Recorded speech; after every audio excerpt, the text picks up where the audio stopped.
సింహాచలం చందనోత్సవం నిజరూప దర్శనానికి విడుదల చేసిన టిక్కెట్ల లెక్కలు సరిపోవడం లేదు. కలెక్టర్ విడుదల చేసిన గంటల వారీ రిపోర్ట్లో మధ్యాహ్నం 2 గంటల వరకు 300 రూపాయల టిక్కెట్లు 22,467 మందికి విక్రయించినట్టు ప్రకటించారు. అయితే మధ్యాహ్నం 3 గంటల నివేదికలో ఈ లెక్క మారిపోయింది.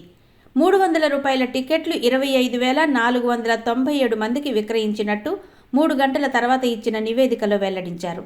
దర్శనానికి ఒకరోజు ముందుగానే టిక్కెట్ల అమ్మకం పూర్తయినట్టు వెల్లడించిన అధికారులు మరి చందనోత్సవం రోజున 300 రూపాయల టిక్కెట్ల సంఖ్యను ఎలా పెంచేశారు?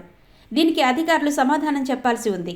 మరో విషయం ఏంటంటే 300 రూపాయల టిక్కెట్ కొనుక్కున్న వాళ్ళు 25,497 మంది అని అధికారులు రాత్రి 11 గంటల నివేదికలో వెల్లడిస్తే దర్శనం చేసుకున్న వాళ్ళు మాత్రం 17,126 మంది మాత్రమే కావడం విశేషం.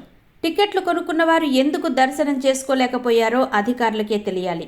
నిజంగా ఈ టిక్కెట్లు విక్రయించారా లేదా ఈ టిక్కెట్లను బ్లాక్ చేశారా అన్నది తేలాల్సి ఉంది. ఇక 1000 రూపాయల టిక్కెట్లు 17,434 విక్రయించినట్టు అధికారులు వెల్లడిస్తే 12,990 మంది మాత్రమే దర్శనం చేసుకున్నారు. టిక్కెట్లు కొన్న మిగిలిన వాళ్ళు ఏమైపోయారు? అలాగే 1,500 రూపాయల టిక్కెట్లు 3,500 మందికి అమ్మినట్టు లెక్కలు చూపించారు.